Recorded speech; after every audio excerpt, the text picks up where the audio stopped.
잘 주무셨습니까? 네. 네, 이 시간에는 제가 이 룻기의 말씀 준비했는데요. 지난 시간에 어떤 박 장로님께서 오셔서 룻기를 하셨는데, 저는 이제 그 현대 진리와 관련된 룻을 공부하려고 합니다. 연구하려고 합니다. 그래서 이 룻기는 현대 진리와 직접적으로 관련이 돼 있어요. 그래서 여러분께서 이제 룻기를 이미 다 알고 계시는 내용이겠지만, 그렇죠? 룻기 잘 아시죠? 또 어제 저녁에 룻기 1장부터 4장까지 읽으시라고 말씀드렸잖아요. 이게요, 이 추수 때 이야기를 담고 있습니다. 추수. 이 추수가 여기서 뭐죠? 보리를 추수하고 밀을 추수하잖아요. 예, 그런데 이 추수하는 이야기가 요한계시록 14장에 예수님께서 인자 같은 이가 뭘 들고 계셨어요? 14장. 예리한 낫을 들고 계셨는데 그 천사가 나와서 얘기하잖아요. 예?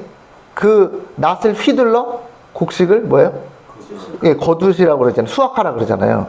그게 이제 요한계시록 14장의 내용입니다. 세 천사 기별의 그 내용이에요. 근데 그것을 룻기의 이제 그 비유와 상징으로 기록해 놓은 거예요. 그래서 룻기가 그냥 책이 아니고 우리 마지막 때 세 천사 기별을 나타내는 현대 진리적 이 말씀입니다. 여러분, 오늘 그런 관점으로 하나님의 말씀을 공부하는데 어떻게 여러분 열심히 공부해 보시겠어요? 아멘. 예. 안 졸으실 거죠? 아침에 정신이 버쩍버쩍 나시게. 그래서 현대 진리적 룻기 1장 연구를 해보도록 하겠습니다. 자, 이거 제가 이제 그림을 가져온 건데, 이미지. 그죠? 이게 누구와 같아요? 누구 같습니까? 예. 나오미와 룻에 대한 이야기죠. 그래서 이제 다 아들이 다 죽었으니까 가라 그러니까 누구만? 예, 룻만 뭐예요? 이렇게 얘기하잖아요. 여기 읽어볼까요? 시작. 어머니의 백성이 나의 백성이 되고 어머니의 하나님이 나의 하나님이 되시리니. 이게 짧게 요약했는데, 이 룻은요, 이제 우리가 공부하겠지만 이 바벨론 교인을 상징합니다. 바벨론 교인. 이제 왜 그런지 성경적으로 증명해 드릴 텐데, 이 바벨론 교인 가운데서 이방 교회 가운데서 룻 같은 사람이 있다는 얘기예요? 없다는 얘기예요? 많이 있습니다. 우리가 그 사람들을 찾아야 된다는 얘기예요. 그 사람들이 있다는 거예요. 그러니까 그런 사람들이 이렇게 우리한테 뭐예요? 그러니까 우리 교회 올까 말까 간을 보는 게 아니라 뭐예요? 우리한테 나오미 같은 우리 이스라엘 사람들에게 어떻게 해요? 착 달라붙어 가지고 절대는 안 가겠다는 그런 사람이 있을까요, 없을까요? 많이 있어요. 예. 그 이소자 목사님도 다른 교회 출신이잖아요. 그분이 우리 교회로 넘어오셔서 고생을 많이 하셨거든요. 근데 지금도 하시고 계시잖아요. 그래서 제가 이제 전화 통화할 때 그런 말씀 드렸더니 그분이 뭐라고 하시냐면, 여기서 오셔가지고 교회를 또 운영하시고, 근데 교인분도 많이 없으시고 고생도 하시고 자금도 부족하시고 이렇게 하시는데 그래도 안 떠나가시고 여기 남아있으시니까 정말 안타깝게 생각한다. 제가 헌금을 한 푼도 안 붙여드리면서 말로는 그렇게 말씀드렸는데, 그분이 뭐라고 하시는지 아세요? 영생의 말씀이 여기 있는데 어딜 가오리까 이렇게 말씀하시더라고요. 그래서 깊은 감동이 있었는데, 그런 분이 있다라는 거예요. 우리한테 우리 교회에 쫙 달라붙어가지고, 그죠? 그런 분들이 있다는 거예요. 그래서 이제 그 이야기인데, 예, 어떤 보도록 하겠습니다. 룻기 그 공부를 해오셨나요? 네. 룻기의 그 역사적 배경을 보면은 사사들이 치리하던 시대였습니다. 열왕기 시대가 아니고 사사들이 치리하던 시대. 삼손, 기드온 다 사사들이죠. 예? 입다 뭐 많잖아요. 드보라도 있고. 근데 사사들이 치리하던 시대는 특징이 뭐냐면, 특징이 뭔지 아세요? 사사들이 치리하던 시대의 특징? 예, 자기 하고 싶은 대로, 자기 보기에 옳은 대로 행하면서 살던 시대가 이 사사들이 치리하던 시대. 판관기. 사사라는 게 이제 캐톨릭 성경에 보면 판관기라고 그러거든요. 그러니까 이 사사들이 재판관이에요. 사사들이, 우리가 사사라니까 사사기라는데 사사가 뭐야? 그 재판관이라는 뜻입니다.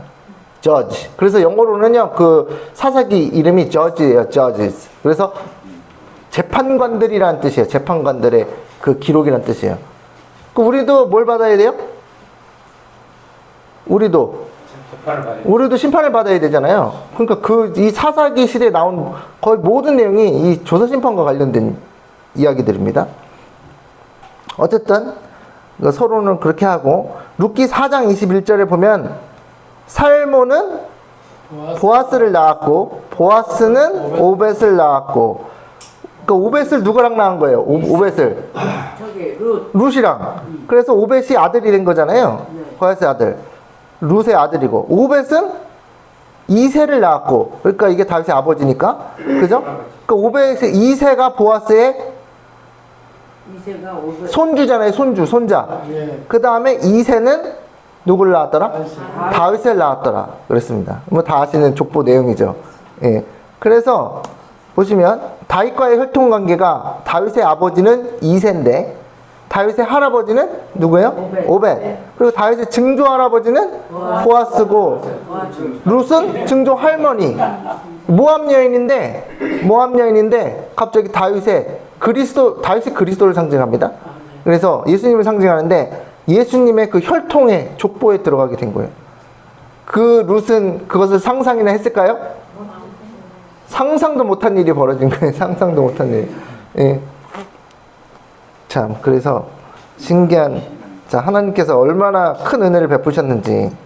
자, 룻기 1장 보겠습니다. 오늘 룻기 1장을 다루게 될 겁니다. 다 다룰지 모르겠지만, 사사들이 치리하던 때에 그 땅에 뭐 하더라요? 흉년. 그 영어로 famine이라고 예수님께서 마태복음 24장에 기근이라고 그랬습니다.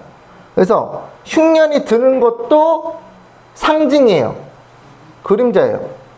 그래서 유다 베들레헴의 한 사람이 그 아내와 두 아들을 데리고, 말론과 기럐이죠, 모압 지방에 가서 우거야 했는데, 자, 1장의 배경에 기근이 나와 있어요. 그러면 그것부터가 그냥 기근이 들었다고 기록된 게 아니라 이 말세를 상징하는 거예요. 그 배경 자체가. 그래서 이 마태복음 24장 7절에 민족이 민족을, 나라가 나라를 대적하여 일어나겠고 곳곳에 뭐가 있어요? 기근과 지진이 있으리니. 그래서 기근은 마지막 때에 일어날 일이에요? 아니에요? 있죠. 근데 여기서 기근은 지금 비가 안 와서 뭐 메말랐다, 시냇물이 메말랐다, 그거는 이제 구체적으로 우리 눈에 보여지는 건데, 여기서 말하는 기근은 성경에서 상징적으로 쓸 때는 그 기근이 말씀에 대한 기근이에요. 마지막 때 영적 기근을 얘기하는 거예요. 그래서 아모스 8장 11절에 보면 주 여호와의 말씀이니라, 보라 날이 이를지라 내가 뭘요? 기근을 땅에 보내리니 뭐가 없어요? 양식이 없어. 이게 먹을 게 없다는 얘기가 아니에요. 우리가 하나님의 말씀이 어떻게 된다는 거예요? 없어진다는 거예요. 양식이 없어 주림이 아니며 물이 없어 가람이 아니요 여호와의 말씀을 듣지 못한 기근이라, 기갈이라 그랬는데 제가 기근으로 바꿨어요. 또 영어로는 똑같아요. famine. 그래서 여호와의 말씀을 듣지 못한 기근이라. 그런데 어느 지사님이 저에게 뭐라고 하는지 아세요? 요즘 같은 시대에 유튜브에 말씀이 그렇게 풍부하게 넘쳐나는데 무슨 기근이 웬 말이냐. 그거는 뭐가 끝나고, 은혜 시간이 끝나고 여기서부터 저 끝까지 말씀을 구하러 다녀도 못 구할 것이라, 마지막 때 은혜 시간 끝나고 난 다음에 기근이 있는 거다라고 얘기했는데 아니올시다입니다. 성경을 잘못 아셨어요. 이 방으로 안 나가는 게 기분이. 좀 보세요. 여러분도 그렇게 생각하세요? 은혜 시가 끝나고만 그 기근이 있다고 생각하세요? 아니 지금도 기근이 있다고 생각하세요? 지금도 기근이 있어요. 그게 끝까지 이어지는 거예요. 은혜 시에 끝나면 아무 소용이 없죠. 예.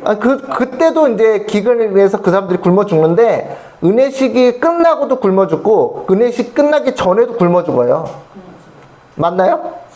어떻게 하는지 보세요. 현대진리. 사명을 잃어버린 기분입니다. 현대진리 보세요. 현대진리라는 책에 4월 1일자, 이거는 그 영어가 없어가지고 제가 한글로 없어가지고 제가 번역한 건데, 현대 진리를 알지 못해 죽어가는 영혼들을 뭐 하면서? 보면서 그리고 진리를 믿는다고 공언하는 자들 중 일부는 하나님의 사업을 진전시키는데 필요한 뭘 제공하지 않아요? 수단을 제공하지 않아 그들이 죽어가는 것을 방치하는 것을 보면서 은혜 시간 끝났으면 이거 할 필요 없잖아요. 은혜 시간 끝났는데 뭔 제공을 해요? 끝났는데 은혜 시간 있을 때 뭐가 있어요?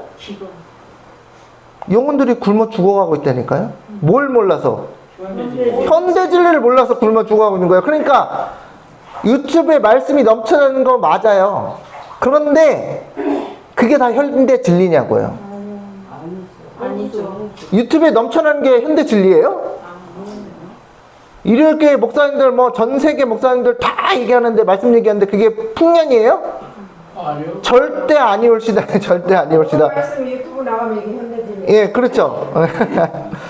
현대 진리를 알지 못해서 죽어가는 영혼들이 있다는 걸 알아야 된다니까요. 말씀이 가정으로 찾아가야 돼요. 예.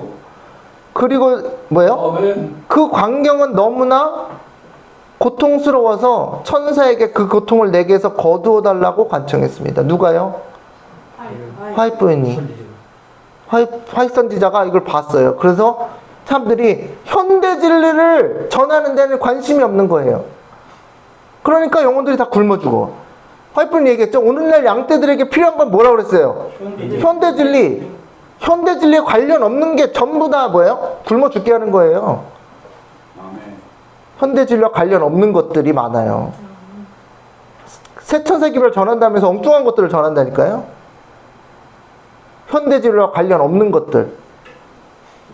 새천사 기별을 전한다면서 저걸 전해요? 조사 심판의 임박함을 전해요? 그거 안 전하는 사람들 다 가짜입니다. 새천사 기별에 심판의 임박함을 알리는 기별이 포함되어 있어요. 경고의 기별이. 아멘. 그거를 전하지 않는 사람들은 다 뭐예요? 가짜 셋째 천사의 기별입니다. 가짜.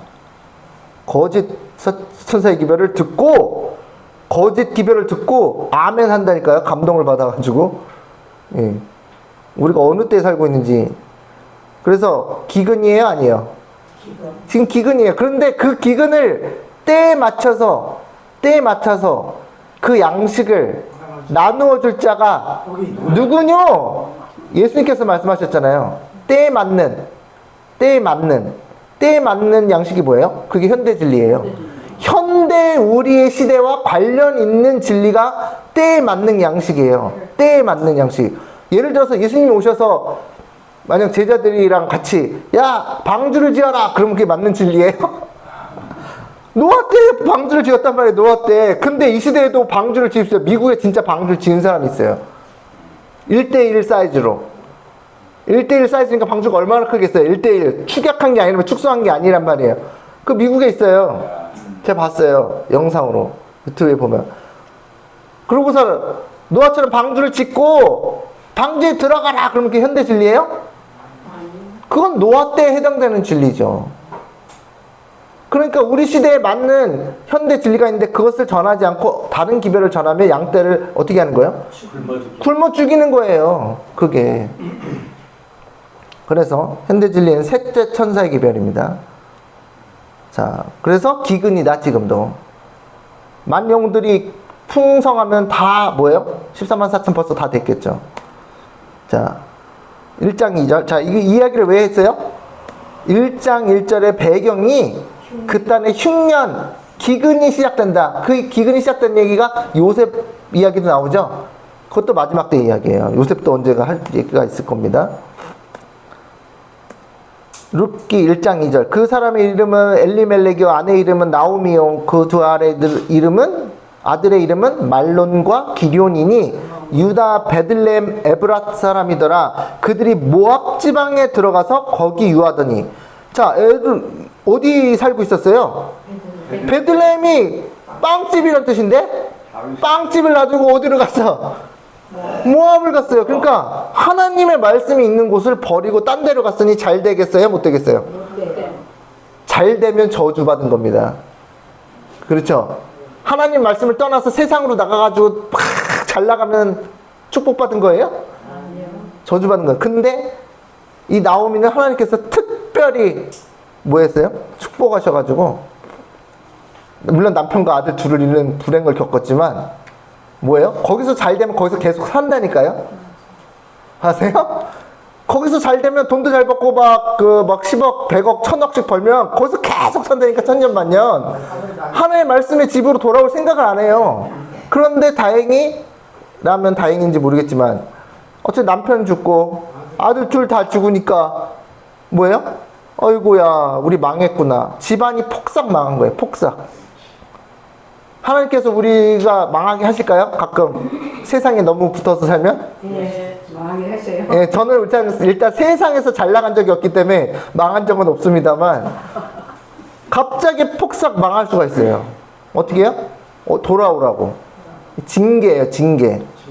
근데 이 사람들이 베들레헴에서 잘 살다가 하나님의 말씀이 있는 곳에서 떠났어요. 기근이 임하니까. 그래서 떠나가지고 모압 지방에 갔습니다.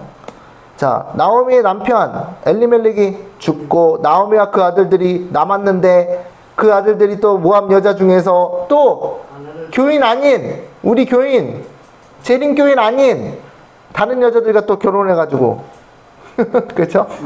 예, 예. 아내를 취했는데 이게 이방 여인과 결혼하는 거 하나님의 법을 어긴 거예요, 안 어긴 거예요? 그러니까 근데 이게 우리가 조심해야 될 게 뭐냐면 우리가 믿지 않는 사람이나 이방 여인을 결혼하는 것 자체를 룻 봐라, 결혼했으니까 우리도 룻도 돌아왔잖아, 그러니까 우리도 할 수 있어, 이거는 답이 아니에요. 그거 꼭 아셔야 돼. 그거는 솔로몬이 그랬잖아요, 솔로몬이. 그랬는데 이방 여인과 하나님께서 하지 말라고 하는데 불순종하고 이거는 그래도 여기 성경에 얘가 보니까 룻이 있잖아. 그러면 성경대로 의하면은 다윗처럼 부인을 한 7명 더 얻으시던가. 솔로몬 나중에 회개했잖아요. 구원 받았잖아요. 아니 여인들 700명을 결혼하시죠? 그죠? 하나님의 말씀 불순종하는 것 자체가 그 기본적으로 잘못된 것이란 말이에요. 그런데 그럼에도 불구하고 하나님께서 그렇게 잘못 살았던 교인이라도 그들을 회복하시기 위해서 회복하는 역사가 나와 있는 거지. 여기 룻도 이방 여인인데 잘 됐잖아요. 그러니까 나도 하나님 말씀 불순종하고 가가지고 이방 여인이랑 결혼할래요. 그건 잘못된 거라는 거예요. 어쨌든 이방 여인과 결혼하는 거는 불순종이란 말이에요. 그래서 그 솔로몬이 이방 여인들이랑 700명이랑 그 컨큐바인 첩들 둬가지고 어떻게 됐어요? 이스라엘이 어떻게 됐어요?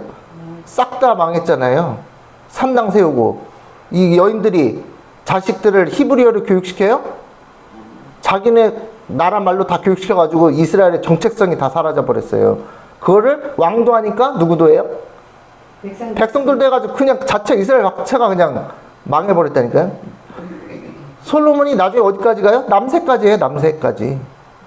그거 아셨는지 모르겠네. 예언시 나와 있어요. 그만큼 타락했어요.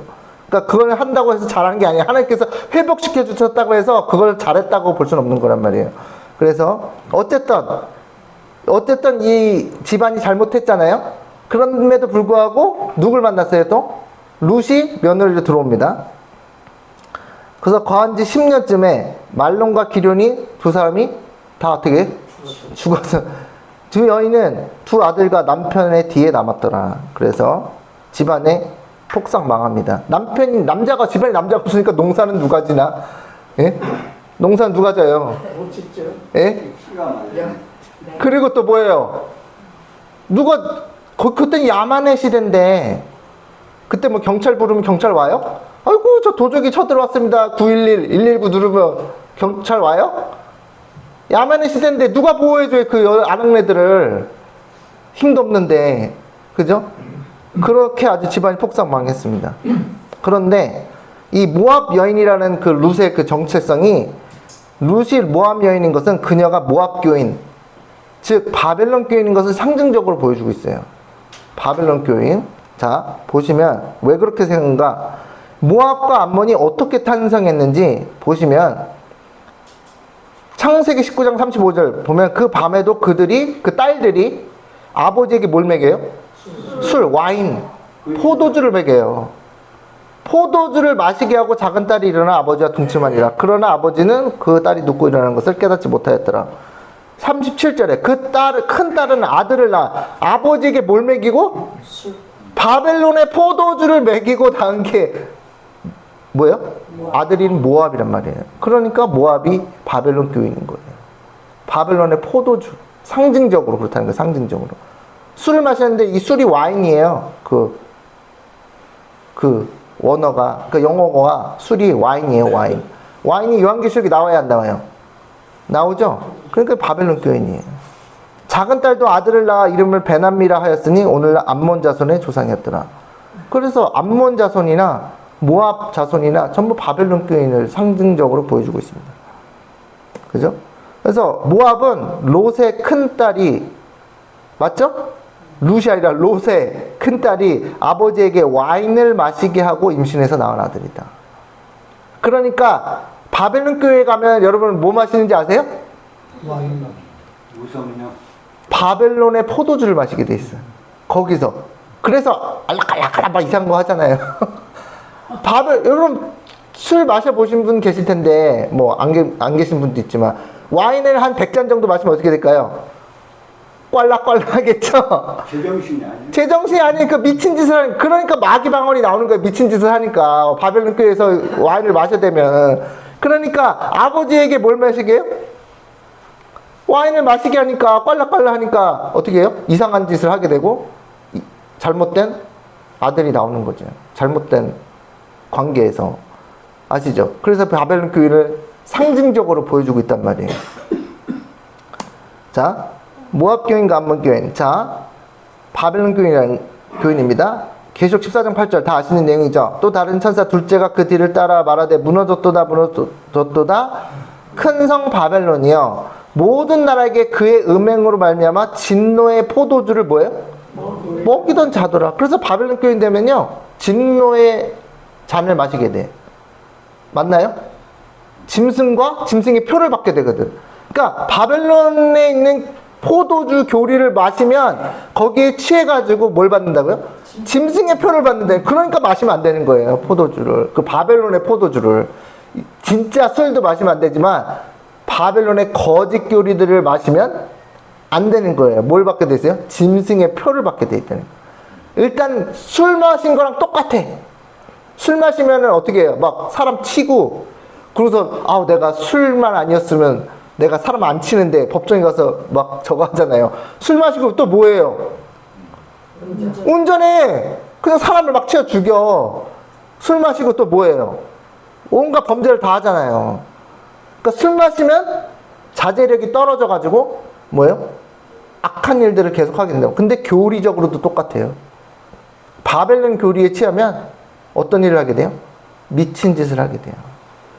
그래서 우리는 바벨론의 교리를 포도주를 마시면 안 되는 거예요. 그래서 위험한 거예요. 그죠? 그리고 이 음녀는 이 포도주를 말미암아 망국이 무너뜨려요. 망국을 어떻게 해요? 그 트럼프한테 그 교회들이 막 얘기해가지고 트럼프가 막 이란에 가서 전쟁을 일으키고 유가를 치솟게 하고 난리를 치잖아요. 또 왕들이 그와 더불어 음행하였으며, 그죠? 그러니까 이 바벨론의 포도주를 마시면 어떻게 돼요? 세상 돌아다니면서 온갖 난리를 다 치고 온갖 일을 다 일으키고 전쟁을 일으키고 사단이 원하는 거를 다 하게 돼 있어요. 그래서 우리는 바벨론 포도주를 뭐 하시면 안 되고. 다니엘이 바벨론에 가서 마셨어요? 안 마셨어요?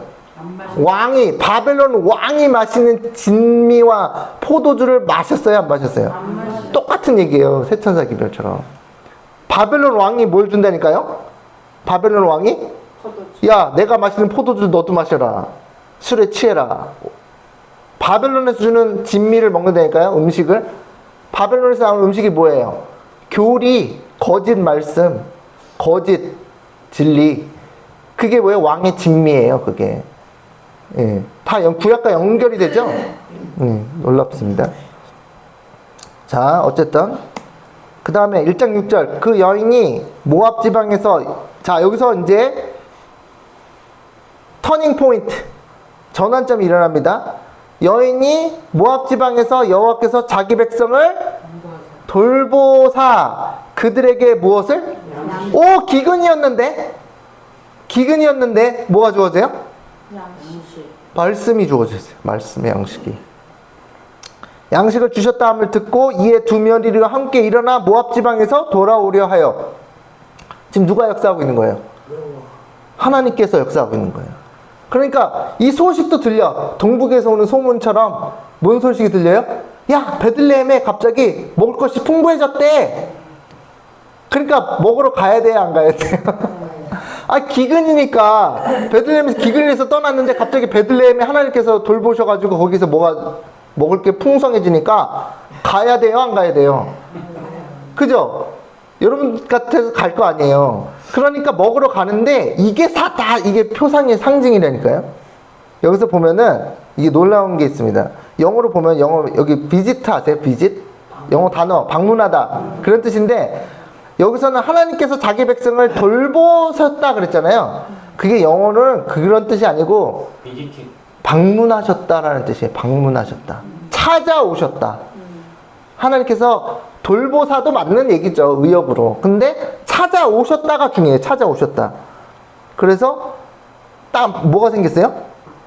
양식이 생겼어. 만나가 생겼어. 하나님의 말씀이 임하는 곳이 되었다는 거예요. 다시 베들레헴이 원래 그런 곳인데, 자, 있던 곳에서 나오고 두 며느리도 그와 함께 유다 땅으로 돌아오려고 길을 가다가, 자, 여기서 여호와께서 자기 백성을 돌보시사가 그 히브리어로 파카드입니다. 파카드 해보세요. 파카드. 파카드인데 이게 뜻이 뭐냐? 잘 보세요. 돌아보다, 찾아오다, 방문하다. 비짓 있죠? 비짓? 비지테이션, 비짓. 자, 그 다음에 세다. 계수하다가 있어. 세다가 있어요. 숫자를 세다가 있어요. 숫자를. 파카드라는 원어안에 숫자를 세다라는 게 있어요. 그러니까 이게 무슨 뜻이에요? 14만 4천이 개수가 된다는 뜻이에요. 개수가. 그 다음에 시찰. 시찰은 뭐 하는 거예요? 시찰? 와서 살피는 거예요. 조사하는 거예요. 방문하다, 임명하다 이런 뜻이 다 있습니다. 파카드라는 단어가 히브리어에. 그러니까 이게 의미가 있는 거예요. 자, 베들레헴에 기근이 있었다는 것은 말세에 있을 현대진리 말씀의 기근의 때를 알려주는 것이며, 마지막 때 이 세상에 뭐가 있어요? 기근이 있는데 그게 현대진리의 기근이란 말이에요. 아멘. 새천사 기물 더 이상 안 했죠? 달서 요한계시록 많이 해요? 아니에요. 아, 교회에서 많이 하냐고요? 아니에요. 제가 잘못 알았나요? 안 하죠. 기근이에요. 그 자체가 자체로서 예수님의 재림을 생각 안 한다니까요.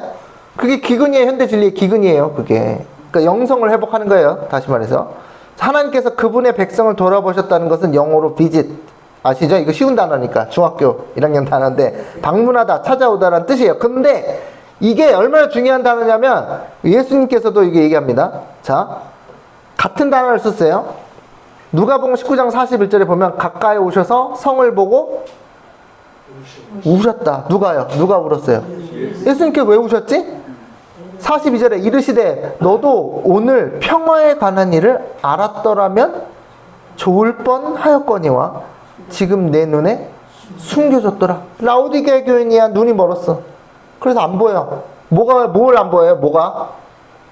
예수님께서 가져오신 평화에 관한 일을 가지고 오셨는데 예수님께서 뭐 하고 오신 거예요? 다시 말해서 파카드 하신 거예요. 파카드가 뭐라고 그랬죠? 방문하다, 찾아오다, 돌아보다, 개수하다. 파카드에서 오셨는데 이것들을 사람들이 알아봐야 못 알아봐요?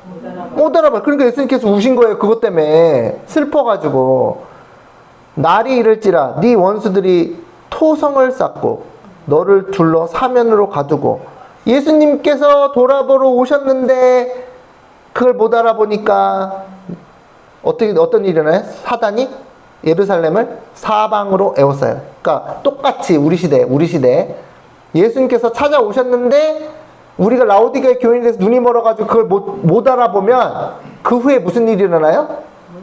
원수들이 우리를 에워싸기 시작한다니까요. 사방으로. 그게 뭐예요? 일요일 법령이에요. 그게 이 지금 예수님이 우셨을 때 로마의 군대들이 AD 66년인지 70년인지 그때 포위할 걸 예수님이 아셨어요? 모르셨어요? 아셨죠? 근데 이 사람들은 몰랐어. 꿈에도 생각 못했어. 꿈에도. 누구나 알았어요? 예수님 말고? 침례 요한이 알았잖아요. 이 독사의 자식들아, 누가 너희에게 임박한 진노를 피하라 하더냐. 임박한 진노가 AD 70년의 포위예요. 심내원이 알았다니까요. 예수님하고. 그래서 예수님 우신 거예요. 너희들 사방을 에워싸고 그냥 배고파가지고 네 자식 잡아먹고 내일 내 자식 잡아 이거 할 거 아니까 예수님께 안 오실 수가 없어. 그러면 우리에게는 지금 무슨 사건이에요? 일요일 법령이 에워쌀래 싸면 어떻게 돼요? 난리 나는 거죠. 굶어 죽고. 원수들이 에워쌀 텐데 그거를 알고 있어요, 모르고 있어요? 모르고 눈이 멀었다니까는. 그래서 현대 진리를 몰라서 굶어 죽어가고 있다는 거예요. 이방 땅으로 나가지를 않아요.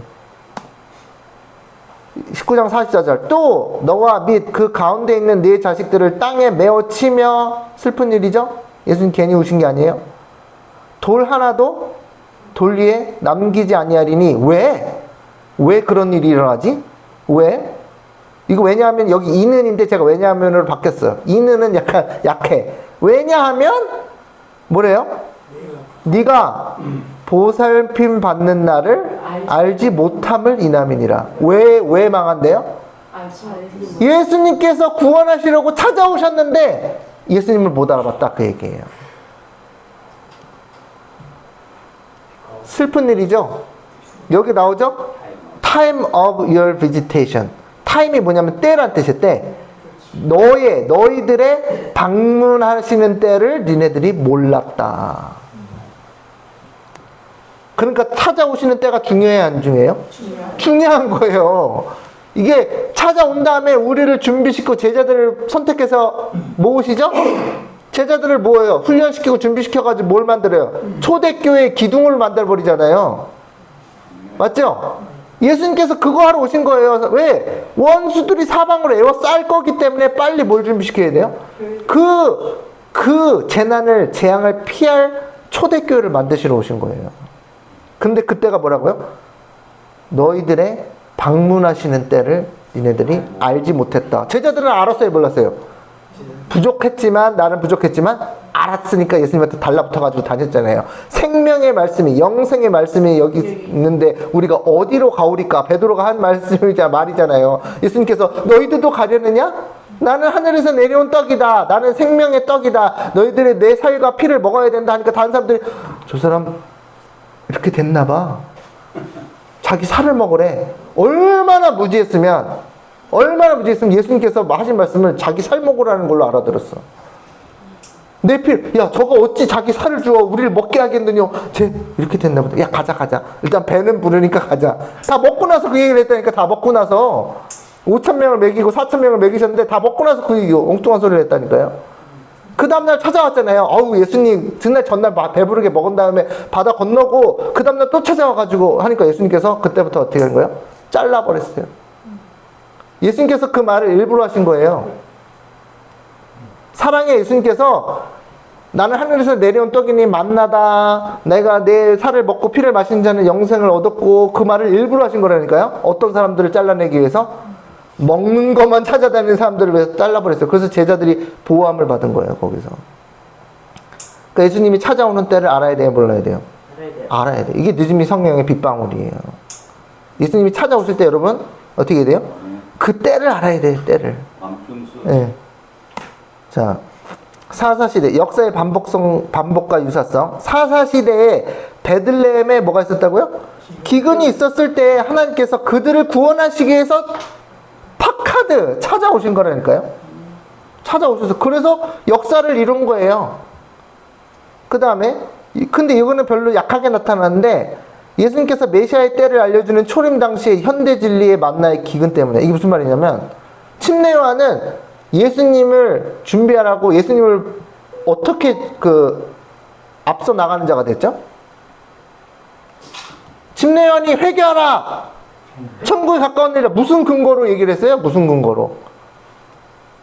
아니 침례 요한이 갑자기 자다 일어나서 어이구 천국에 가까웠네? 아니 뭐 때문에 그런 얘기를 했냐고요. 광야의 자에 외치는 자의 소리가 왜 됐냐고요. 이사야 40장에. 예수님이 오실 예수님. 어떻게 알고? 성령이 임하는. 성령 임함을 그냥 자동으로 알아요? 어떻게 알고? 예수님 침례 받으실 때. 침례 받기 전부터 했잖아요. 전부터 했잖아요. 어떻게 알았어요? 다니엘 9장. 다니엘 9장이 70주 예언에 다니엘을 공부하지 않으면 때를 모른다니까요. 71년. 70주의 예언에서 AD 27년에 예수님 침례받을 거 딱 거기 다니엘 연구해서 하는 거예요. 윌리엄 밀러처럼. 윌리엄 밀러도 똑같이 외쳤잖아요. 이 침례요한이 외친 길이 첫째 천세 기별이에요. 윌리엄 밀러도 첫째와 둘째 천세 기별을 외쳤듯이 똑같이 다니엘서 연구해서 똑같이 시작된 거라니까요. 70주 예언을 통해서. 그러니까 말씀, 예언의 말씀이 확실해야 안 해요? 확실하니까 나가서 외친 거라니까요. 확실하고 나가서 외칠 때 성령이 역사했다니까요. 자기 자신을 잊어버렸어요, 광야에서. 그래서 자기가 이사야 40장에 나오는 광야에 외치는 자의 소리가 됐어요.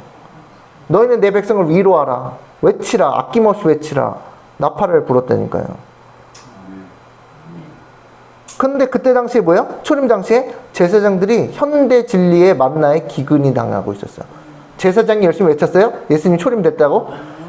하나도 안 외쳤어요. 하나도. 근데 심지어 그 예수님이 태어날 때, 그러니까 지금 침례요한이 외칠 때는 침례요한이 30세쯤이고 30년 전에 일이 생겼어요, 안 생겼어요? 생겼어.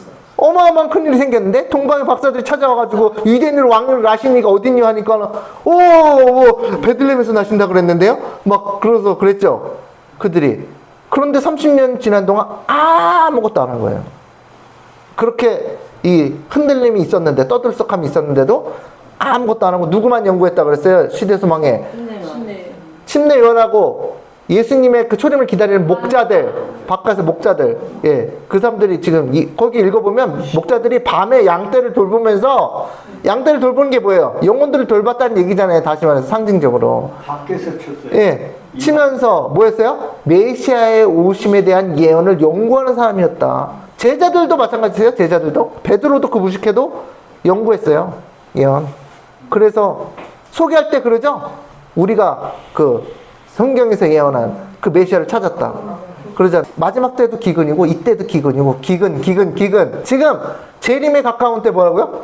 현대 진리의 기근이라고. 사람들이 예수님이 재림하신다는 걸 몰라요.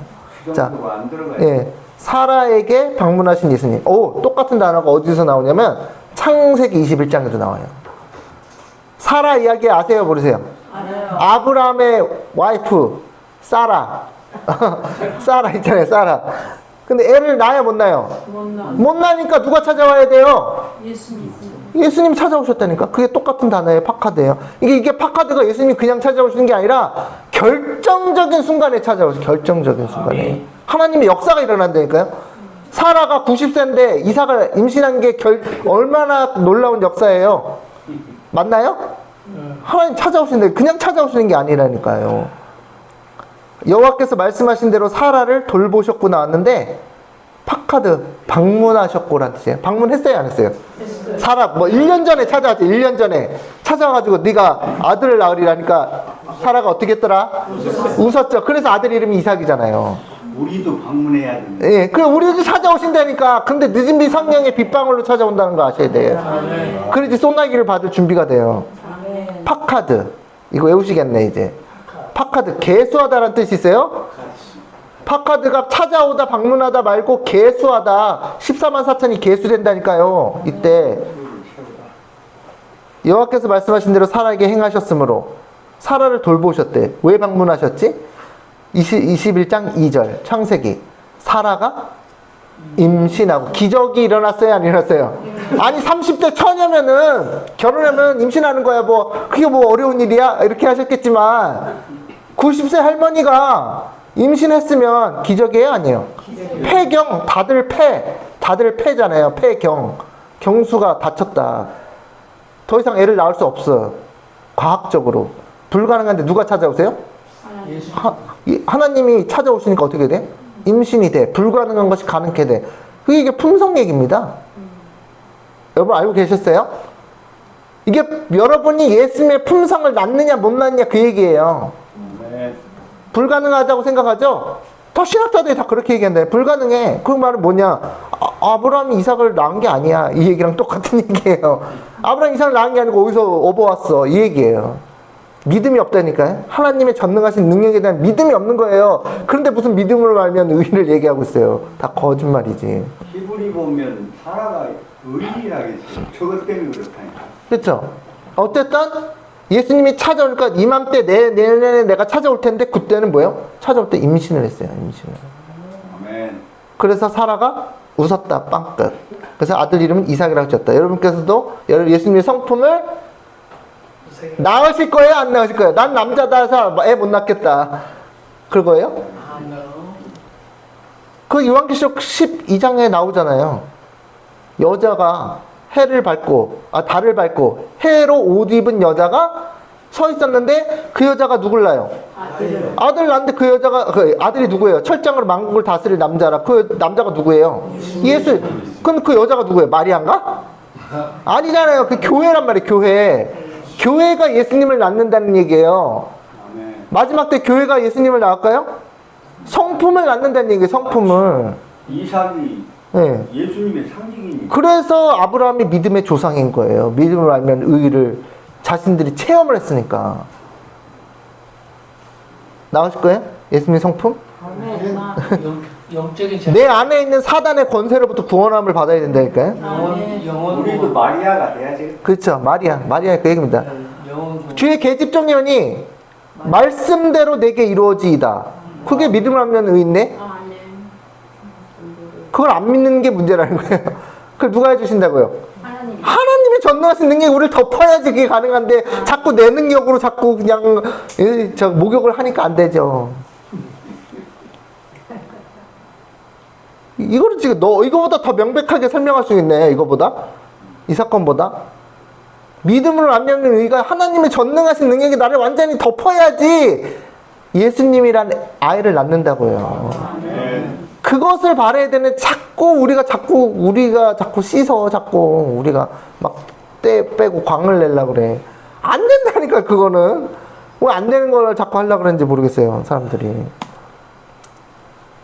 사라에게 찾아오신 예수님은 그냥 찾아오신 것이 아니라 놀라운 하나님의 권능을 나타내기 위해서 찾아오신 것이다. 예수님이 초림 때 찾아오셨죠? 이스라엘 백성에게 놀라운 권능을 나타냈어요? 안 냈어요? 어떤 권능을 나타내셨죠? 죽은 자를 살리고 나사로 썩어가는데 부활시키고 놀라운 권능을 나타내기 위해서 찾아오시는 거라니까요. 반드시.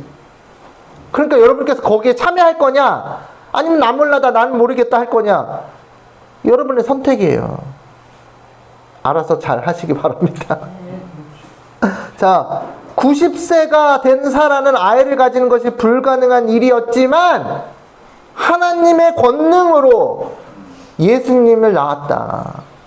아브라함은 100세고 뭘 깨달아야 돼요? 아브라함처럼 100세가 될 때까지 여러분이 100세가 되시라는 게 아니라 내가 안 되는구나를 깨달아야 되니까 내가 안 된다는 걸. 내가 아무리 전도하려고 해도 내가 아무리 해도 내 안에서는 부패한 것만 올라오고 그건 좀 이따 얘기해 드릴게요. 출애굽 당시 찾아오신 예수님 출애굽 당시에도 찾아오셨을까요? 안 오셨을까요?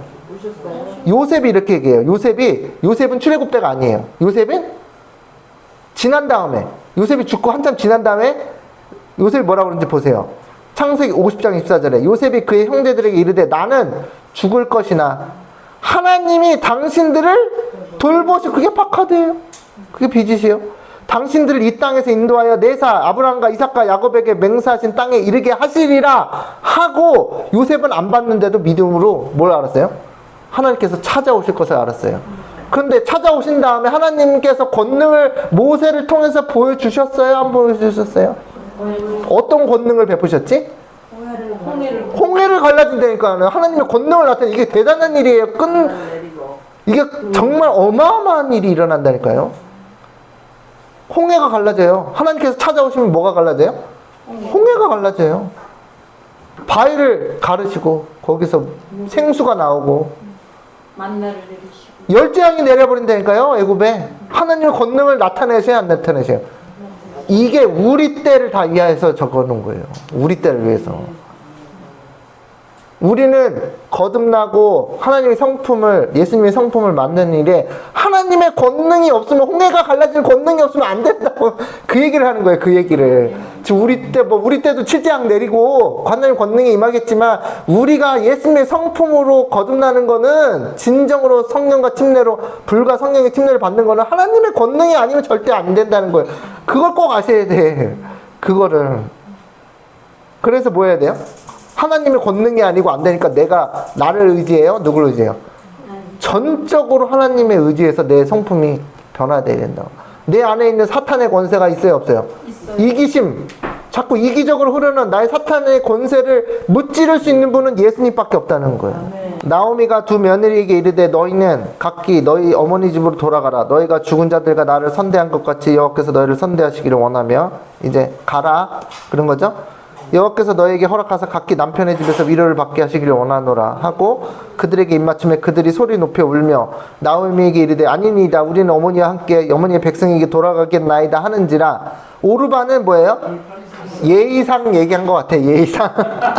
오르바가 진짜로 원했으면 따라갔죠. 우리도 그랬잖아요. 예의상 이렇게 하는 경우가 있잖아. 불 맞췄어요. 예. 그죠? 그 다음에 나오미가 이르되 내 딸들아 돌아가라. 너희가 어찌 나와 함께 가려느냐. 내 태중에 나의 남편이 될 아들들이 아직 있느냐. 나오미가 야 무조건 나오미도 부족한 거예요. 나오미도 무조건 따라와. 하나님 내가 섬기는 하나님을 같이 믿으러 가자 하면 다 누가 기다리고 있어? 보아스가 기다리고 있잖아요. 그건 모르니까 그걸 미래를 쳐다보고 하나님을 믿으러 가면 남편들이 그 며느리들에게 주어질 것을 하고 강권해야 되는데 나오미도 부족한 상태에서 그걸 할 수가 없으니까 가라 그런 거예요. 그 잘못한 거예요, 사실을. 잘못한 거예요. 아니 우리가 그럴 거예요? 재림교회가 좀 시들시들해. 오지 마 우리 교회. 이럴 거예요? 이러실 거예요?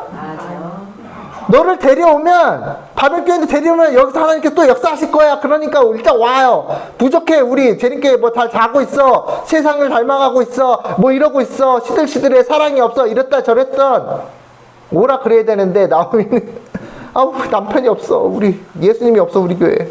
대림교회가 나오미처럼 네. 돼요. 자, 내 딸들아 되돌아가라. 나는 늙었으니 남편을 두지 못할지라. 가령 내가 소망이 있다고 말하든지 오늘 밤에 남편을 둬 아들들을 낳는다 할지라도 너희가 어찌 그들이 자라기를 기다리겠으며 어찌 남편 없이 지내겠다고 결심하겠느냐.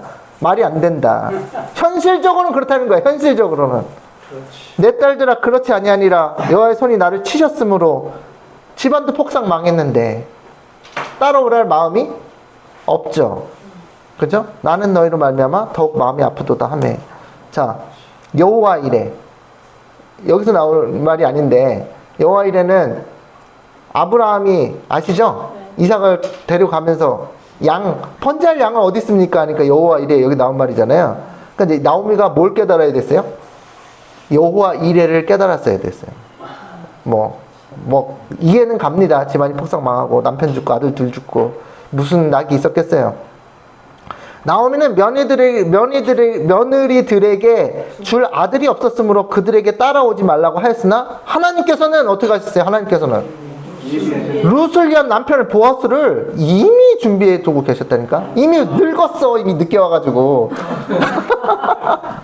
보아스가 나이가 많이 들었다니까요. 좀 더 빨리 오지. 젊을 때. 우리도 영적인 남편이 없는 교인들을 바벨론 교인들을 초청해서 그들이 예수님과 뭐 할 수 있도록? 혼인할 수 있도록 초청하며 도와야 한다. 엘리에셀이라니까 우리가. 우린 다 주인공병에 걸려가지고 내가 신부가 되려고 그래.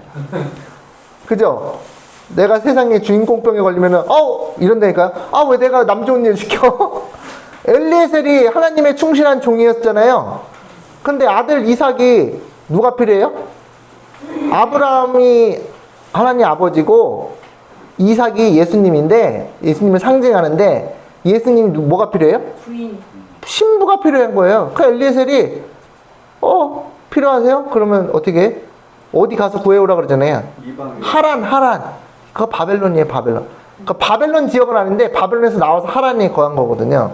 그러니까 바벨론에서 어느 정도 나올 수 있는 사람들, 교인들 거기 가가지고 누굴 만나요? 리브가를 데려오잖아요. 신부로. 그게 우리가 할 일이 엘리에셀이 할 일이에요. 엘리에셀이 하나님의 충실한 종으로서. 아니 딱히 외국 아니더라도 여기 우리나라에도 바벨론 교인이 얼마나 많은데. 아니 여기 우리나라에 바벨론 교인 없어요? 우리도 영적인 남편이 없는 바벨론 교인들을 초청해서 예수님과 혼인시키. 왜 들러리야? 들러리라도 하시겠어요? 아니.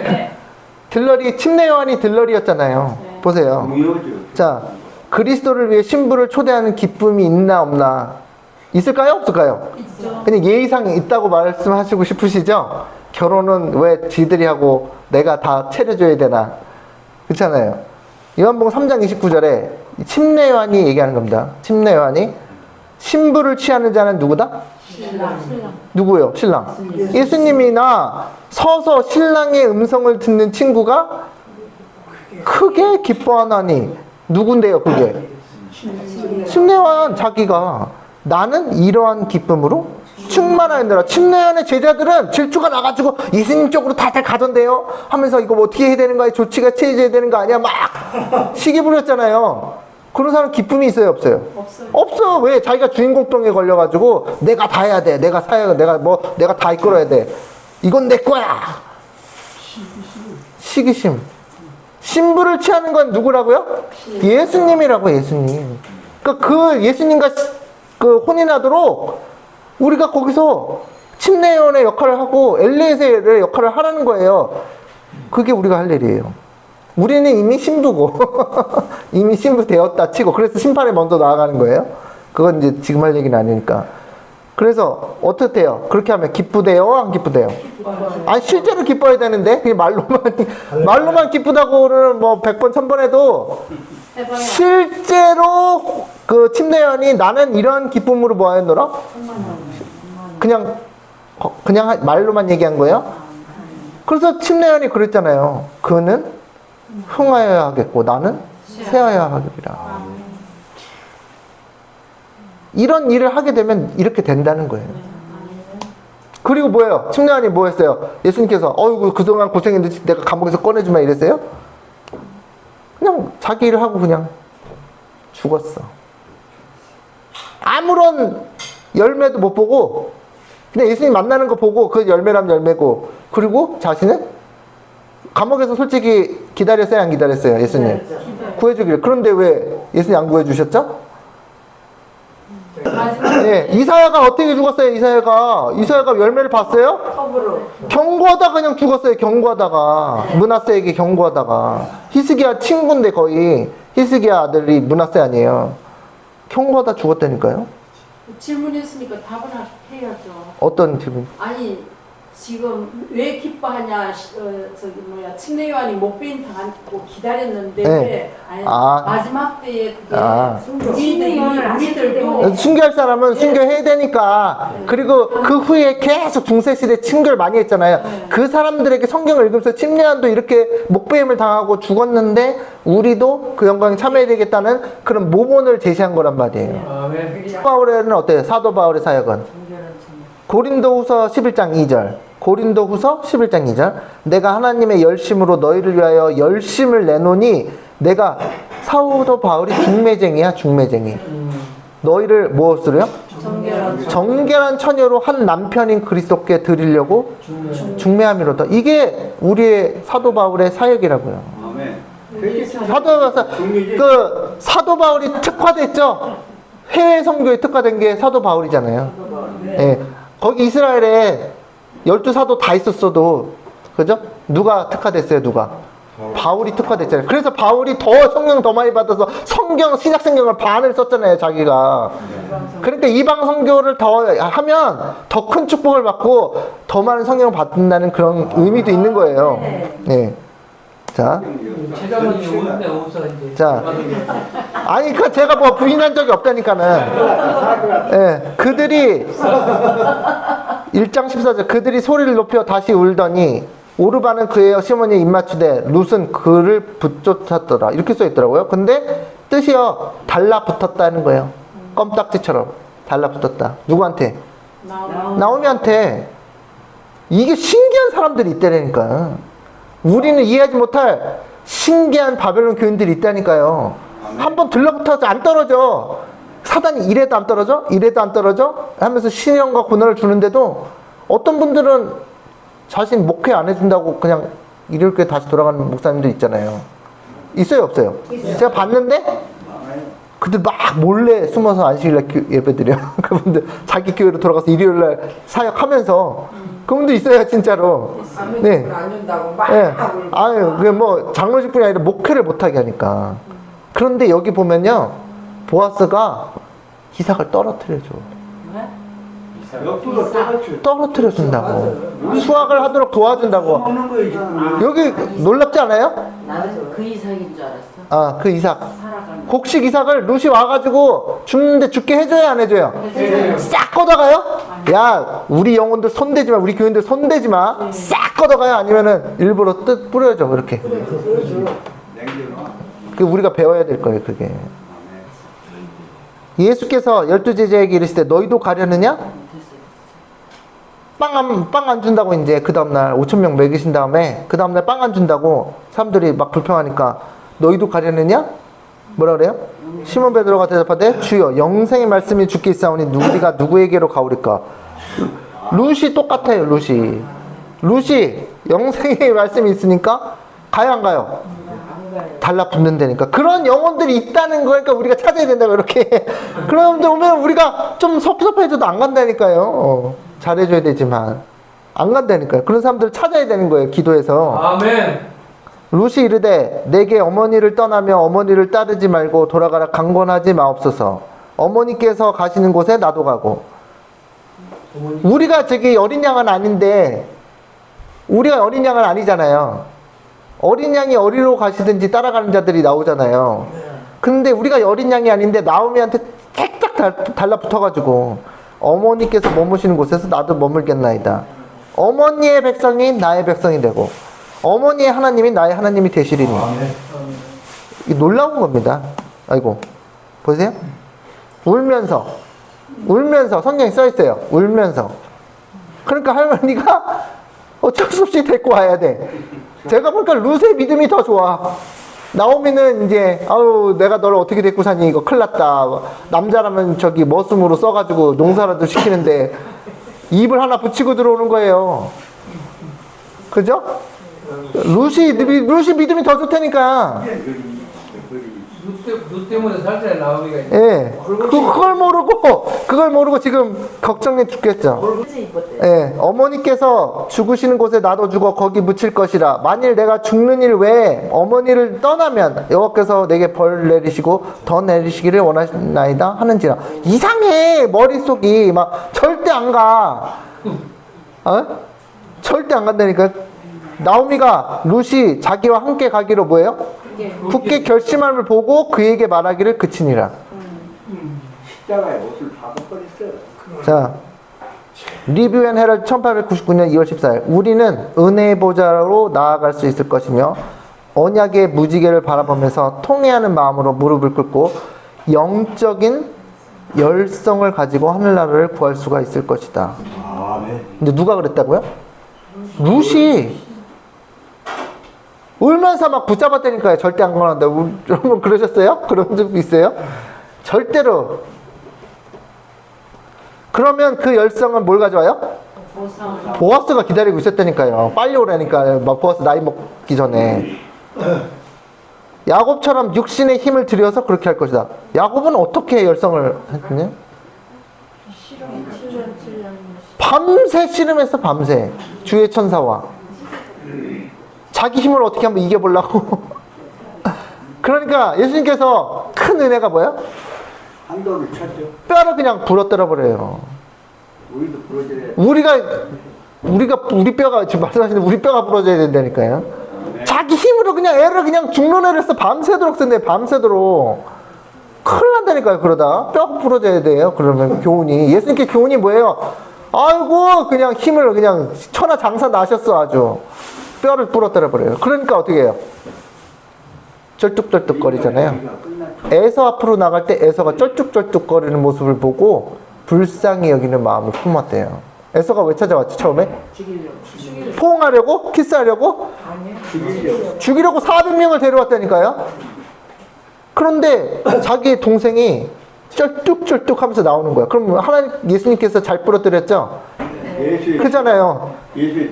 친구예요. 두짝 부러뜨렸으면 얻고 갔을 거예요. 에서가. 하나님의 섭리는 다르다니까. 우리가 상상을 초월한다니까요. 예. 한두 뼈가 부러지니까 어떻게 해요? 자기가 애원밖에 못해. 예수님한테. 울면서 애원밖에 못해. 이게 우리가 해야 된다 이러는 거예요. 애원밖에 못하는 거. 예. 자, 이에 그 두 사람이 베들레헴까지 갔더라. 베들레헴에 이를 때 온 성읍이 그들로 말미암아 떠들며 이르기를 이가 나오미냐 하는지라. 다 놀리기 시작합니다. 이제 뭐예요? 조롱하기 시작하는 거예요. 나오미. 이게 왜냐면 이게 이름이 웃기는 게 뭐냐면 나오미 이게 무슨 뜻이냐면 나오미가 고향에 도착하자 거기 있던 모든 사람들이 나오미의 이름을 불렀는데 나오미 이름이요 나의 기뻐할 자라는 뜻이에요. 너는 하나님께서 넌 기뻐하는 아이야. 그래서 이름 지어줬다고요. 나오미라고. 이름의 뜻이. 그런데 하나님께서 기뻐하는 애가 임명하는 애가 어떻게 왔어요? 남편 죽고 아들 죽고 왔으니까 조롱하는 거예요. 나오미 기뻐한다. 하나님께서 참으로 기뻐하셨네. 이렇게 되는 거예요. 진짜예요, 진짜. 그래서 이게 나오미가 아니냐, 나의 기쁨이 아니냐. 기쁨이가 왔네. 근데 울고 있어. 그러니까 기쁨이가 왔네. 이게 조롱하는 거예요. 예수님도 유대인의 왕이라고 조롱했잖아. 마라의 경험. 이거를 하고 이제 마치겠습니다. 루키 1장 20절이 이게요. 우리가 경험에 대한 경험을 나타내 보고 있습니다. 나오미가 그들에게 이르되 나를 나오미라. 나의 기쁨에 하나님의 기뻐할 자라고 부르지 말라. 그리고 뭐라고요? 마라라 부르라. 이는 전능자가 나를 심히 괴롭게 하셨습니다. 그러니까 마라가 무슨 뜻이란 얘기예요? 쓴물인데 여기 써 있잖아요. 여기 성경절에. 여기 써 있잖아요. 여기. 전능자가 하나님께서 나를 심히 괴롭게 하셨다. 그 뜻이 마라예요. 그 뜻이 마라. 예, 쓰긴 쓴데 쓴 정도로 그게 비교가 되겠습니까? 내게 없어졌다는 거예요. 이게요. 하나님께서 그 14만 4천을 만드시려고 마라 하셨다는 거예요. 마라를 경험케 하셨다는 거예요. 마라의 쓴물 거의 마셔도 됐죠? 쓴물. 그걸 하나님께서 어떻게 하셨어요? 나무를 넣으니까 예수님을 상징하는 브랜치 가지를 넣으니까 뭐가 돼요? 단물로 바뀌잖아요. 그게 하나님의 역사를 나타내는 거예요. 마라의 경험을 하고 있는 자들에게 뭐예요? 하나님의 그 멍에를 매는 법을 가르치는 거죠. 나의 멍에는 가볍고 쉬우니 내게 와서 배우라. 그게 쓴물이 그게 단물이 되는 과정이에요. 예. 내가 풍족하게 나갔더니 여호와께서 내게 비어 돌아오게 하셨느니라. 여호와께서 나를 징벌하셨고 전능자가 나를 괴롭게 하셨거늘. 이게 마라라고요? 내가 여기가 어찌 나를 나옵니다. 치면 좋겠네요. 어디요? 내게 비어 돌아오게 하셨느니라. 네, 비어 돌아오게 하셨느니라. 핵심이다, 핵심. 네, 다음에 칠하겠습니다. 자, 나오미는 나의 기쁨. 나오미는 뭐라고요? 나의 기쁨. 나의 기뻐하는 자. 그런데 베들레헴에서 나갔으니 어떻게 됐어요? 마라가 됐어. 어떻게 해요? 이는 전능자가 나를 심히 괴롭게 하셨습니다. 하나님께서 나를 괴롭게 하시는 거는 다 이유가 있다는 거죠. 예.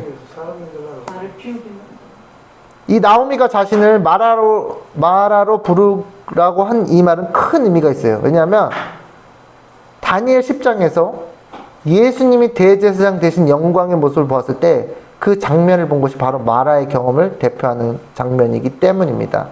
이게 무슨 말일까? 그러실 거예요. 이제 조금 보세요. 자, 다니엘 10장 읽어보셨나요? 다니엘서 10장은 꼭 읽으셔야 돼요. 다니엘 10장 2절에 그때 나 다니엘이 언제 동안? 21일 동안 3주 슬퍼하며 3주가 차기까지 좋은 떡을 먹지 아니하며 고기와 포도주를 입에 대지 아니하며 또 기름을 바르지 아니하리라. 이게 뭐예요? 자신을 어떻게 해? 가꾸지 않고 베옷을 입고 나가서 엎드리는 거예요. 이게 대속죄일의 경험이에요. 여러분 대속죄일의 경험에 안 들어가잖아요? 그냥 죄 동화를 못 받아요. 대속죄일의 경험에 들어가지 않으면. 그래서 좋은 떡 먹어요? 기름을 발라요? 기름 발라 바닥바닥하게? 자신을 겸허하게 낮춘다니까요. 하나님 앞에. 겸허하지 않으면 대속죄의 길에 들어가지 않는 거예요. 하나님의 법을 어기는 거예요. 계명을 버거는 겸허하게 나가야 돼. 겸비케. 왜냐하면 우리에게 뭐가 없어요? 능력이 없기 때문에. 첫째 달 24일에 내가 히데겔이라는 강가에 있었는데 그때 뭐 하니까 이게 뭐냐면 지금 여러분이 아셔야 되는 게 저는 이걸 100번 몇십 번 읽었기 때문에 이 세팅이 이해가 가지만 여러분이 지금 이해하셔야 되는 게 다니엘이 대속죄의 경험에 들어갔기 때문에 마라를 보게 되는 거예요. 안 들어가면 못 봐요. 되게 중요합니다. 대속죄의 경험에 들어갔기 때문에 보는 거예요. 그때 내가 눈을 들어 바라본 즉, 이게 마라예요. 이게 마라예요. 지금 전등자가 심히 괴롭게 하셨습니다. 그게 마라라 그랬잖아요. 다니엘이 어떻게 했는지 보세요. 내가 눈을 들어 바라본 즉 한 사람이 무엇을 입고? 옷을 입었고 허리에는 우바스 정금띠를 띄었더라. 또 그에 보면 황옥 같고, 누구의 모습일까요? 어떤 대제사장의 옷을 입은 모습이에요. 그 얼굴은 번갯빛 같고 그의 눈은 횃불 같고 그의 팔과 발은 빛난 주석 놋과 같고 그의 말소리는 무리의 소리와 같더라. 자, 똑같은 게 어디 나와 있어요? 요한계시록 1장에 나와 있어요. 촛대 사이에 인자 같은 이가 발에 끌리는 옷을 입고 가슴에 금띠 아까 띄었죠? 다니엘서 10장에 그의 머리가 털의 희가 흰 양털 같고 눈 같으며 그의 눈은 불꽃 같고 그의 발은 풀무불에 단련한 빛난 주석 같고 그의 음성은 맑은 물소리와 같으며 그의 오른손 7별이 있고 그의 입에서 좌우에 날선 검 말씀이 나오고 그의 얼굴은 해가 힘있게 빛. 이게 중요해. 그의 얼굴에서 뭐가 나요? 해의 빛이 나. 그게 의의 빛이에요. 의의 빛, 광채. 셰키나 영광이에요. 여러분이 셰키나 영광을 안 보면요 자신이 의로운 줄 안다고. 되게 중요한 겁니다. 여러분이 셰키나 영광을 안 보잖아요. 지성소로 들어가서 그 여러분이 의로운 줄 알아요. 그럼 아주 망합니다. 그러면 망한다니까요. 되게 중요한 거예요. 셋째 천사의 기별. 다니엘이 경험한 큰 마라 이상. 이 환상을, 이게 마라입니다. 이게 원어가 475구예요. 2300주 이상이 마레인데 이게 마라예요. 이게 남성형, 여성형이에요. 똑같은 단어예요. 나 다니엘이 혼자 봤어요. 혼자. 나와 혼자 있었냐? 그게 아니에요. 나와 함께한 사람들은 이 환상을 뭐예요? 그러니까 어떤 사람, 다니엘은 봤는데 이 사람들 왜 못 봤냐? 다니엘은 대속죄의 경험에 들어갔거든요. 아, 네. 여러분이 우리 중에 다니엘처럼 대속죄의 경험에 들어가는 사람 마라를 보고요. 대속죄의 경험에 안 들어간 사람 어떻게 돼요? 못 봐요. 못 보고 어떻게 되는지 보세요. 그들이 크게 떨며 도망하여 숨었느니라. 둘 중에 하나예요. 둘 중에 하나. 어느 것을 선택하시는지는 여러분의 자유입니다. 여러분의 자유라니까요. 잘 선택하셔야 된다니까요. 그래, 퀘이킹이요. 이게 킹제임스 성경에는 지진이라고 얘기했고, 제가 보는 거는 교회 안에 흔들림을 얘기하는 거예요. 흔들림. 교회에서 흔들림이 와야 하나요? 온다니까요. 라우디게의 곧바른 증언 때문에 흔들림이 온다 그랬어요. 초기 문집에. 전화야 흔들림이 와요. 흔들림이 오는데 도망을 숨는다니까요. 다니엘은 혼자 봤다니까요. 다니엘 혼자. 다 있었는데 다니엘만 봤어. 그러니까 어떻게 돼요? 나만 홀로 있어서 이 큰 마라를 볼 때 내 몸에 뭐가 빠져요? 어깨에 힘이 빠져. 왜 이스라엘 백성들 어디에 뭐가 힘이 들어갔더니? 목이 어떻게 됐다고요? 목이 굳은 자리. 목이 어떻게 해요? 목이 기부스하고 다닌다 그랬잖아요. 목이 굳은 백성이라. 왜요? 자만해서, 교만해서, 자신들이 뭐예요? 하나도 겸손하지 않아서. 그러니까 다니엘은 뭐가 돼요? 마라를 보니까 자동으로 힘이 빠져. 목에서 힘이 빠진다는 얘기예요. 나의 아름다운 빛이 변하여 뭐한 듯 하였으며? 썩은 듯 하였으면 나의 힘이 다 없어졌어. 이게 예수님의 역사라니까요. 이게 우리가 힘 빼, 뭐 골프 칠 때 힘 빼 하듯이 우리가 힘 빼라고 우리가 힘 빼는 게 아니고요. 이 예수님의 마라의 환상을 봐야지 내가 빠져요. 셰키나 영광을 지성소 들어가서 봐야 빠진다니까요. 이게 지성소의 사역이에요. 예수님께서 지성소의 사역은 우리에게 뭐가 돌아오냐면 혜택이 돌아오는데 이거예요. 이거. 내가 힘이 빠지고 내가 뭐요? 아름다운 빛이 썩어. 이거는 하나님의 일을 해오던 사람이 더 많이 봐야 돼. 왜요? 다른 사람, 우리 백성들 다 놀고 있는데 나는 열심히 해왔거든요. 그러니까 목에 힘이 들어가요, 안 들어가요? 은근히 저도 그러는데 교인들 뭐하고 있나? 난 열심히 씨를 뿌리는데 뭐하고 있나? 그래요, 안 그래요? 은근히. 늘 외치는 게 동기의 순결이에요. 예. 아니, 근데, 그런데, 다른 사람들 안 하니까, 나는 하니까, 내가 은근히 힘 들어가요, 안 들어가요? 들어갈 수 있죠. 들어가면, 그래도- 그게 망하는, 아니, 그거 하는데, 하지 말라는 게 아니고, 그렇다고 하지 말라지 않았는데 왜 그랬는지 모르겠어. 근데 그게 멸망의 지름길이에요. 멸망의 지름길. 일을 하는 게 멸망의 지름길이 아니라, 내가 은근히 뭘 가져요? 자만하고 교만해지는 게 멸망의 지름길이에요. 다니엘은 힘이 빠지니까 지성소의 경험은 힘이 빠지는 거예요. 내가 다니엘이 엎드러졌다니까요. 거기서 네. 일을 하지 말라는 게 아니에요. 오해하지 마시고. 다니엘서 10장 11절 그가 내게 이르되 오 크게 받는 사랑받는 사람 다니엘아 내가 내게 이르는 말들을 깨닫고 똑바로 일어서라. 예수님이 꼬꾸라졌는데 이게 지금 가브리엘 천사가 와서 이렇게 해요. 또 내가 지금 내게 보내어졌느니라 하더라. 이거 가브리엘이 예수님과 가브리엘이 동시에 왔다 갔다 나타납니다. 그가 내게 이 말을 한 뒤에 내가 떨며 일어서니라. 왜 떨며 일어서는지 알아요? 하나님의 심판대 앞에 서니까 떨 수밖에 없어요. 여러분 예수님의 쉐키나 영광 앞에 오면은 뭐 어떨 것 같으세요? 어떨 것 같으세요? 당당해요? 제가 뭐 선교를 10년 해왔습니다. 당당할 것 같아요? 천만의 말씀. 10장 12절 그때 그가 내게 이르되 다니엘아 두려워하지 말라. 네가 마음을 정하여 뭐 하고자 하며 하나님의 말씀을 깨닫고자 하며. 다니엘보다 더 말씀 잘 아는 사람이 있나요? 또 네 하나님 앞에 네 자신을 뭐예요?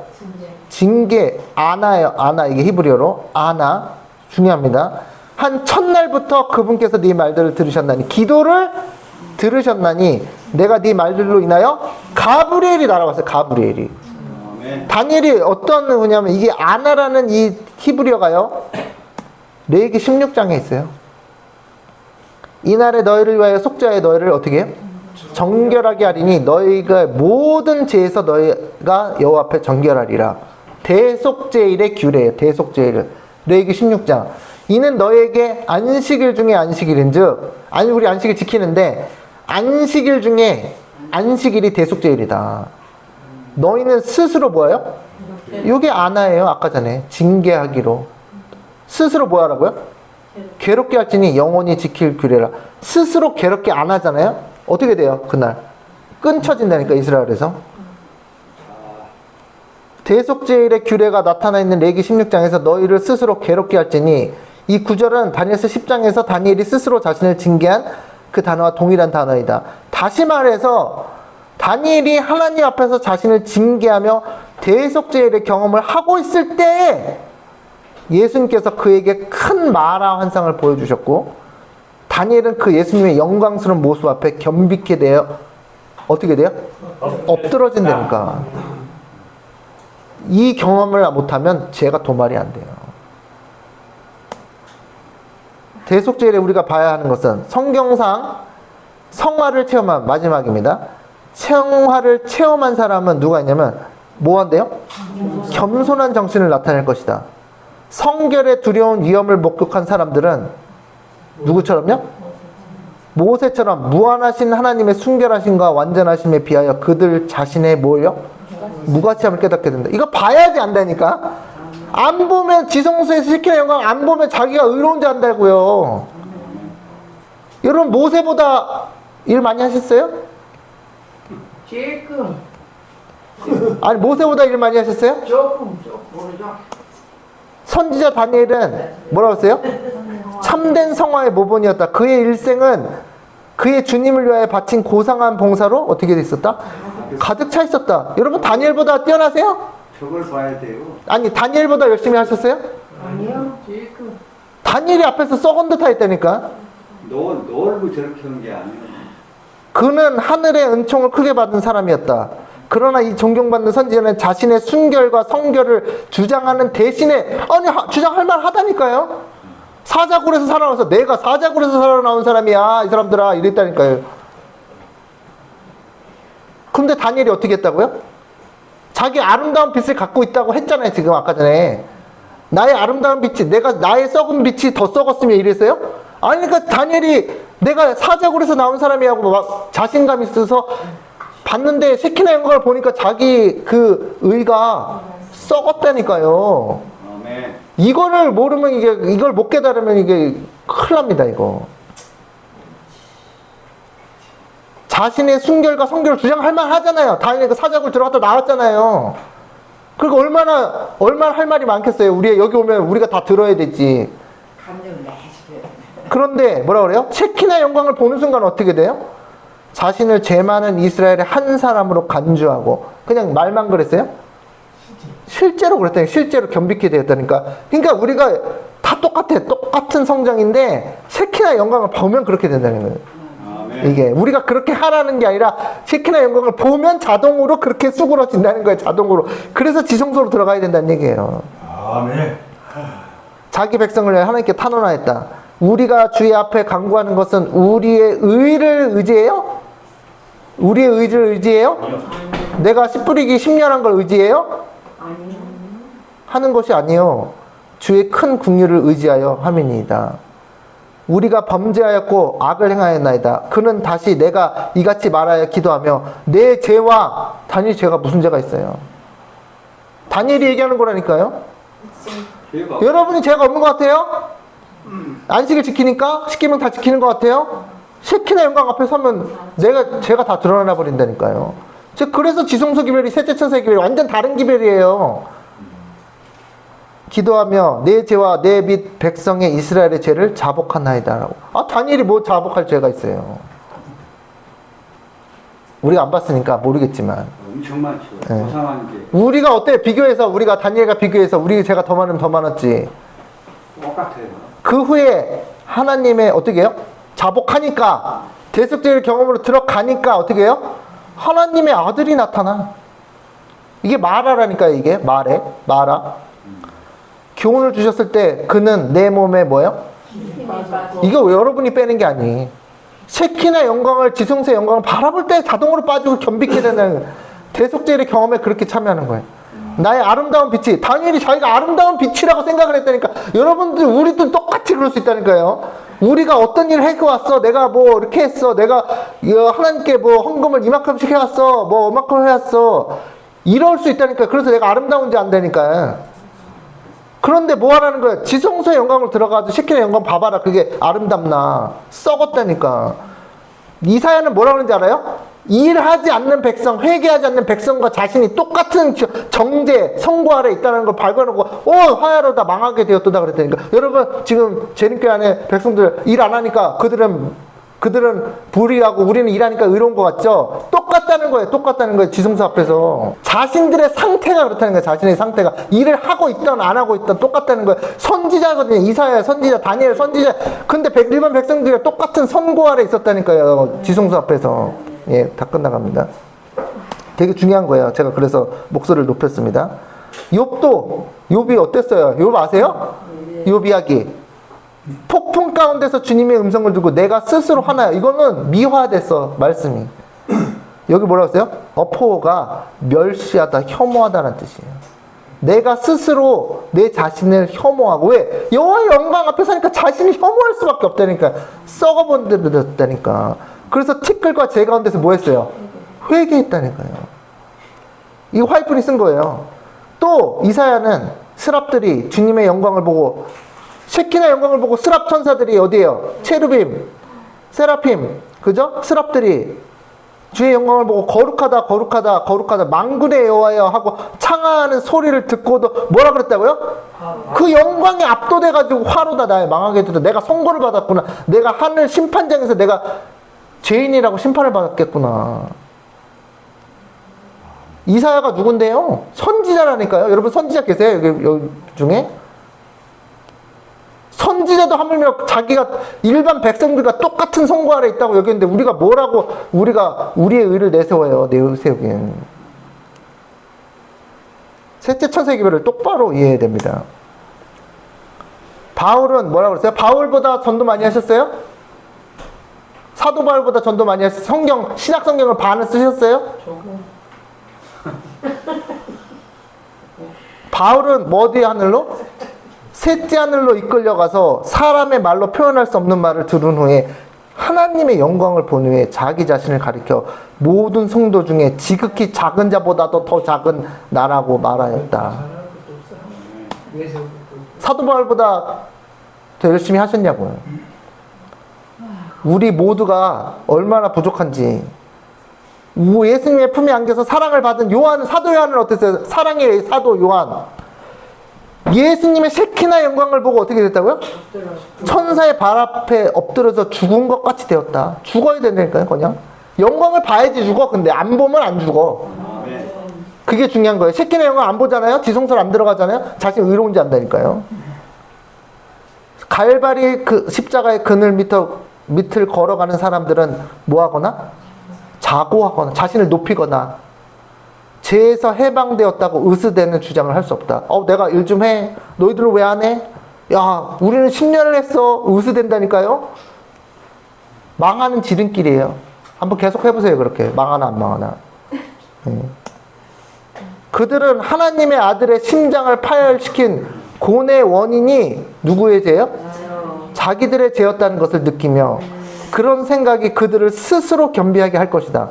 베드로가 일할 때마다 뭐 생각나요? 베드로가 일하려고 할 때마다 뭐 생각나요? 내가 예수님을 3번이나 부인했구나. 겸비하는 거. 대성통곡했죠? 밖에 나가가지고 닭이 2번 울 때 밖에 나가서 대성통곡하고. 죄송합니다. 빨리 끝내겠습니다. 그리스도와 가장 가까이 생애하는 사람들은 인간의 죄악과 약점을 가장 분명히 깨닫고 그들의 유일한 희망이 십자가에서 돌아가셨다가 다시 부활하신 구주의 공로에 있다는 것을 알게 된다. 나의 행위가 아니라 나의 열심히 씨 뿌린 경력이 아니라 나의 공로는 어디 있어요? 그리스도 십자가에 있다는 것을 알게 된다고요. 그래서 겸비게 된다고요. 일하는 사람들이 조심해야 돼. 안 하는 사람들도 문제인데 일하는 사람들이 더 조심해야 돼. 좋은 것이 있어야 일하는 거지. 예. 자, 그래서 마지막입니다. 여기가 지금 제가 다 할 수 없는데 마지막 이걸 읽고 마칠게요. 1장 22절. 나오미가 모압 지방에서 그의 며느리 모압 여인 룻과 함께 돌아왔는데 그들이 뭐 할 때? 보리 추수를 시작할 때 베들레헴에 이르렀더라. 언제? 그 추수를 누가 하고 있었어요? 보아스가 그리스도. 예수님이 이제 뭘 시작해요? 추수를 시작할 때 룻이 싹 들어왔어요. 룻이 뭐예요? 첫 열매로 뭐예요? 흔드는 요제예요, 요제.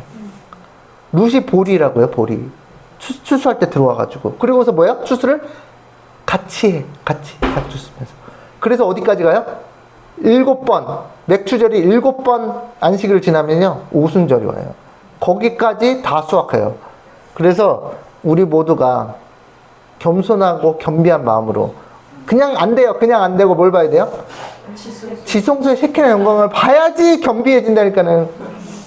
우리가 일을 얼마나 했든지 상관없고 우스될 수 없다는 거예요. 그래야지 우리가 겸손하게 할 때 능력이 좋아지는 거예요. 그래야지 일을 더 크게 할 수 있는 거예요. 그래서 우리가 일을 안 하자는 게 아니고 일을 더 크게 하려면 우리가 겸비 나가가지고 셰키나 영광을 보고 내 자신이 지금 하나님의 조사심판 앞에서 내가 유죄 선고를 받겠구나 이러면 그렇게 겸비 나가셔서 꼭 예수님 앞에서 서셔서 예수님이 우리를 잠들게 했다가 다시 일으키셔서 우리가 하나님의 일을 제대로 13만 4천처럼 할 수 있도록 간구하시는 저와 여러분 되시기 바라면서 말씀 마치겠습니다.